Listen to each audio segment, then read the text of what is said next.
good morning guys. Ang nilabhan ko kahapon, nakaparada pa.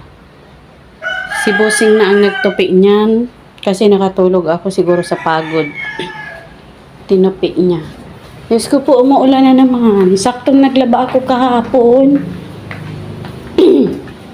Naglaba ako kahapon ngayon. Oo, umuulan. Butit nakapaglinis ako, tinulungan ako ni sister para maglinis dyan. Oh. Doon hindi. Ayan, hindi ako nakapagwalis. Dito lang. Oh. Titingnan ko nga yung ano ko dyan.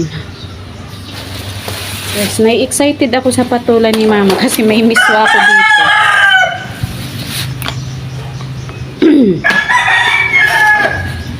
Yung atis guys, may nahulog na naman. Winalis ko kanina. Hinog na siya. Kaso lang, hindi ko napapansin. Sayang din kahit hindi ako kumakain. Mga manibal kasi yan. Oh. Yung mga nasa taas ata hinog. Umuulan. Magpapayong ako.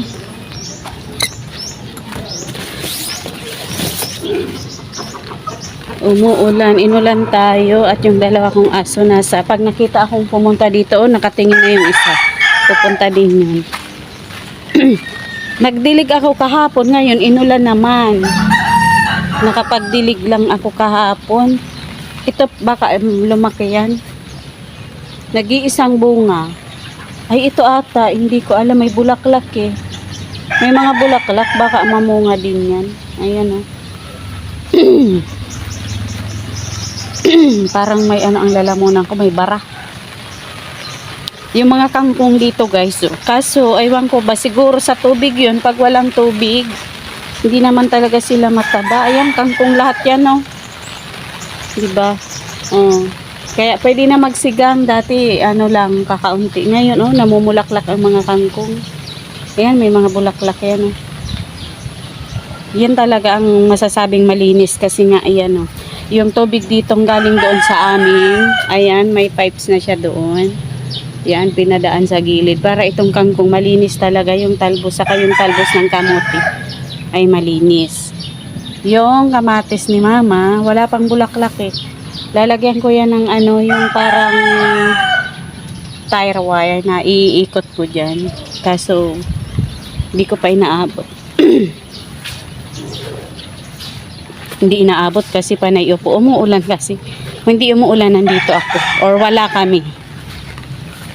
Sinong may kadate dyan? Sinong walang kadate dyan sa Valentine's? Pwede ako. Joke. Joke lang yung guys. Yan, nakapayong ako kasi umuulan. Nakasilip yung aking isang alaga. Oh, sumisilip. Yung mga manok nagtatago kasi umuulan. Ayun sila. Yan, ako nagpapakain yan kasi hindi umuwi si Obit. Payong tayo ngayon. Itong ano ko nandyan pa, binigay ko na yung isa sa kapatid ko. Yung ano yan. Yan oh. Shh. Dyan lang, naulan.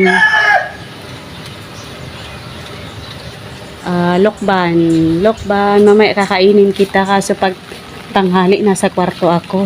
Nagsi-cellphone.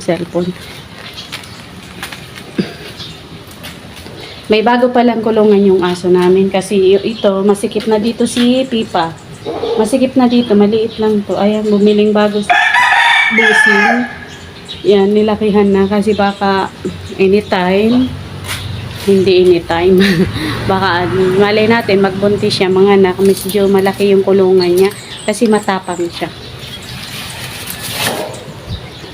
Lalong-lalo sa mga bata, galit siya sa mga bata kasi itong gate namin, dyan sa gate namin, inaasar siya ng mga bata pag may naglalaro dyan sa highway.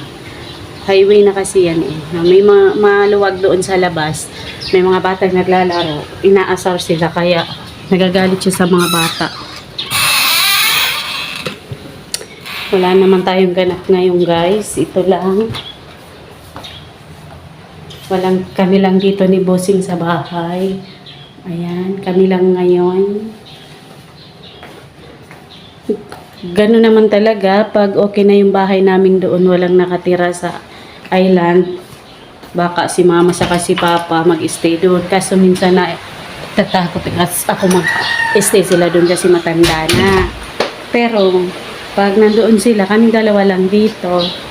Kasi si Obet may boarding house naman sa si Roma, sa Banuaan. So, lagi ganitong maulan, baka hindi umuwi yun. Nandoon sa boarding house niya. Pero, may pagkain siya doon. May mga pagkain naman siya doon. Nagsigang akong bangus kahapon ay yung parang sabaw lang na may asin. Kagabi. Isibusing hindi nakakain yan. Kaya magluluto akong kaldereta. Ayan na, malambot na. Pwede na. Hanggang gabi namin. Kasi yung dalawa kong aso, kahati namin sa ulam. Pero hindi sila kakain tong kaldereta. Yung sabaw na isda lang. Dapat lagi kaming mag-isda. Tuyo na ata itong aking hinubad. Kasi parang lakas ang ulan, guys. Kahapon, swerteng naglaba ako. Kasi siya, wala siyang gaanong init pero mahangin. Natuyo yung sinampay ko sa hangin. Tapos, nakatulog ako sa pagod, diba dami kong nila. Ay, basa pa. Basa pa ata ito. Kaya na. Sa dami kong nilabhan, guys, napasarap yung ko. Yung nakatulog ako ng tanghali, napasarap ang tulog ko. Naalimpungatan ako. Sabi ko yung sinampay ko pala, baka umulan. Ay, nagpasalamat ako. Nung nagising ako, wala na ang sinampay. Tupi na lahat. Pumunta pala yung kapatid ko dito. Tamang-tama, nag-aambun-ambun daw kasi napasarap yung tulog ko.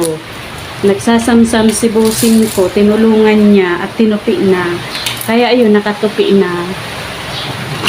Pagising ko kahapon, wala na akong tupiin, wala na akong samsamin. Kasi si busing, naglalaba lang talaga ako. Pag tupi siya, tutupiin niya na yan, lalabhan ko lang. Kaya iyan, nakatupi na yan. Ito yung hinubad ko kahapon kasi pag naglalaba ako, yung suot ko, hinuhubad ko pagkatapos maglaban. Nilalabhan ko na din para wala akong imbak dyan sa sa labahin na madumi.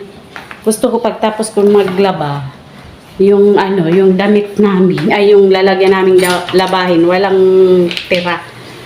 Kaya pati yung suot ko kung maglaba, inaano ko na, nilalabahan ko na.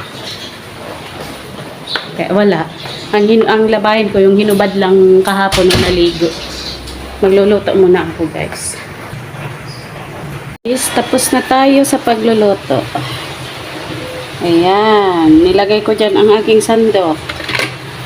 Para naman, diretso. Ayan.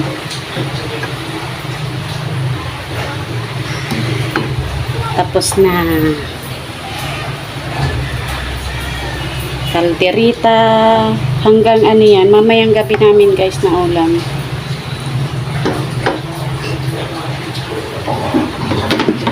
At nakapagsaing na ako. Maglilinis na lang ako dyan. Mga yan. Pupunasan ko na lang yan. May talong pa ako dyan. Thank you, guys, sa panonood, guys.